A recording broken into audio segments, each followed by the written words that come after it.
Baik, Alhamdulillah. Allahumma salli ala Sayyidina Muhammad wa ala ali Sayyidina Muhammad. Masya Allah, itu dia kempen wakaf pembangunan Tahfiz Al-Ansar. Hari ini kita akan berbicarakan mengenai wakaf daripada Al-Ansar, pemerkasaan wakaf di Malaysia. Dan bersama dengan saya sekarang ini di studio, saya bawakan anda jurucakap wakaf pembangunan Tahfiz Al-Quran Al-Ansar, Ustaz Said Putra Haizam. Assalamualaikum Ustaz. Waalaikumsalam warahmatullahi wabarakatuh.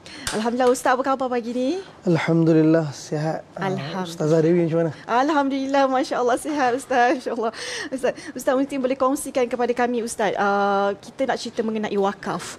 Kan Ustaz, wakaf. Kita tahu kalau wakaf, mungkin masyarakat beritahu wakaf ni dapat membantu golongan-golongan yang memerlukan. Jadi mungkin Ustaz boleh kongsikan dengan kami dengan lebih detail lagi berkaitan dengan definisi wakaf. Apa sebenarnya definisi wakaf? Jazakillah khair. Bismillahirrahmanirrahim. Nahmaduhu wa nusalli ala rasulihil karim, amma ba'd. Alhamdulillah, kita syukur pada Allah Subhanahu wa taala. Terima kasih kepada pihak TV Al-Hijrah atas jemputan untuk program kali ini. Suka ataupun tidak, kita ni seluruh daripada makhluk ciptaan Allah akan mati. Orang yang nak mati, mati. Yang tak mau mati pun mati. Maka Nabi-Nabi alaihimussalatu wassalam telah diutuskan untuk memahamkan manusia bahawa kehidupan dunia ini sangat sementara. Dan persiapan untuk mati itulah keutamaan. Sebab tu Allah firman dalam Quran, surah Sajdah yang kita baca setiap malam sebelum tidur. Tatajafa junubuhum 'anil madaji'i yad'una rabbahum khawfan wa tama'a wa mimma razaqnahum yunfiqun. Mereka yang orang-orang yang saleh, yang hati mereka ada hubungan dengan Allah. Malam-malam mereka bangun dalam keadaan berdoa. Hati mereka takut dan harap hanya kepada Allah. Wa mimma razaqnahum yunfiqun. Daripada apa yang Allah rezekikan kepada mereka, mereka infakkan di jalan Allah.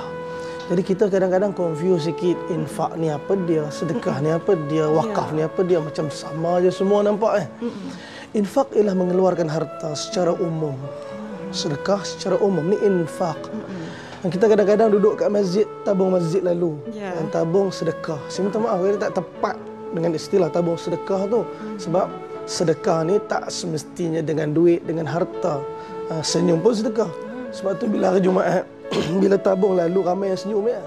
Sedekah, senyum. Tengok tabung senyum, sedekah. Dan sedekah ni ada beberapa jenis. Sebab tu Nabi sebut dalam sebuah hadis, idza matabna Adam inqata'a amalahu illa min thalas. Anak Adam meninggal maka terputus amalan dia melainkan 3. Yang pertama sekali sedekah jariah, sedekah yang berterusan. Yang kedua ilmu yang bermanfaat, yang ketiga anak saleh yang mendoakan. Jadi sedekah jariah yang berterusan ni macam mana? Di zaman Nabi SAW, satu orang sahabat, Sayyidina Umar Al-Khattab radhiyallahu taala anhu, diceritakan oleh anak anak dia sendiri daripada hadis yang diriwayatkan oleh Imam Bukhari rahimahumullah. Sayyidina Umar datang jumpa Nabi SAW, dia kata, "Ya Rasulullah, inni asabtu ardan di Khaybar. Aku dapat satu tanah di Khaybar yang mana sebelum ni aku tak pernah dapat tanah yang nilai mahal, yang harganya cukup hebat macam ni. Apa saranan kamu wahai Rasulullah? Apa saranan Tuhan?" Sayyidina Umar, sahabat, mereka bila dapat benda-benda mahal, jadi mereka nak buat sesuatu, mereka minta cadangan daripada Nabi. Kerana mereka tak mau perkara itu dibazirkan tanpa ada kemanfaatan yang maksimum, yang paling sempurna. Sebab tu Sayyidina Umar rujuk Nabi. Maka Nabi kata, in syi'ta, yakni ya Umar, habbasta aslaha, kamu tahanlah dia. Yakni dengan berwakaf. Nabi ajar Sayyidina Umar satu amalan, yakni menginfakkan atau mewakafkan harta yang berterusan. Sebab tu wakaf ni maknanya dia berhenti.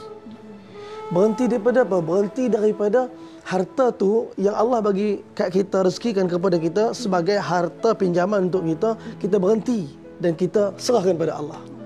Jadi harta tu akan berterusan selagi mana orang guna, selagi mana orang pakai, selagi mana orang dapat manfaat, maka takkan pernah berhenti walaupun kita dah mati. Persiapan yang Nabi SAW telah bentuk pada para sahabat, sehingga para sahabat melihat dunia, sayup hati mereka melihat negeri akhirat.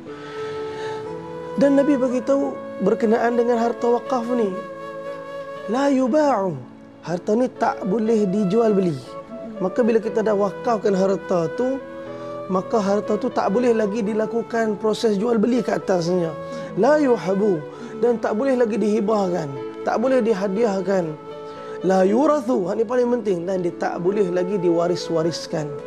Ramai, saya minta maaf, rakyat Malaysia keseluruhan, khususnya kita bincang berkenaan wakaf. Ramai orang yang ayah dia ada kefahaman agama dan kerisauan mati. Ada tanah-tanah, dan bila sebelum ayah dia meninggal, ayah dia wasiat untuk wakaf. Bahkan masa hidup pun dah wakaf dah. Masa hidup ayah dia dah wakaf dah. Cuma kadang-kadang mungkin kelemahan orang tua-tua, dia tak sempat nak tukar status tanah. Jadi bila dia meninggal, dalam keadaan hanya perkataan dia, hanya mulut dia kata tanah tu tanah wakaf, dan belum ditukar status tanah.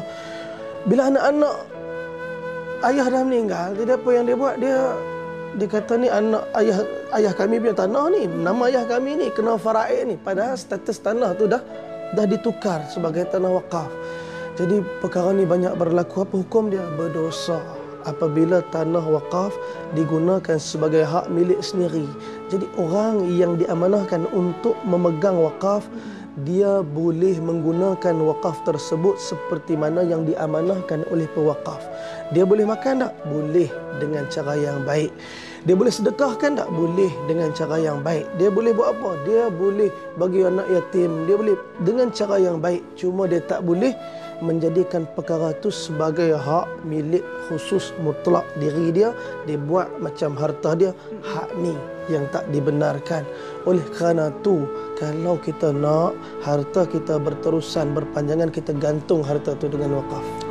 Sedekah boleh habis. Sedekah, minta maaf, kadang-kadang kita bagi RM10 dekat orang yang memerlukan. Orang tu pun beli mi kari udang, dia makan mi kari udang tu selesai, khalas, kita dapat balas sedekah tadi.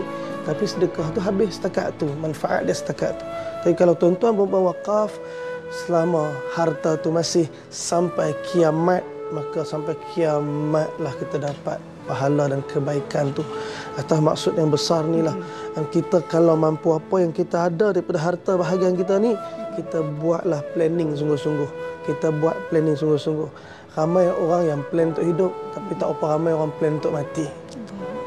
Masya Allah, itu dia kan, Masya Allah, itu yang antara perbezaan yang kita tahu antara wakaf, sedekah dengan infak kan Ustaz kan. Jadi Ustaz, kita nak sambung selepas ni Ustaz. Nah,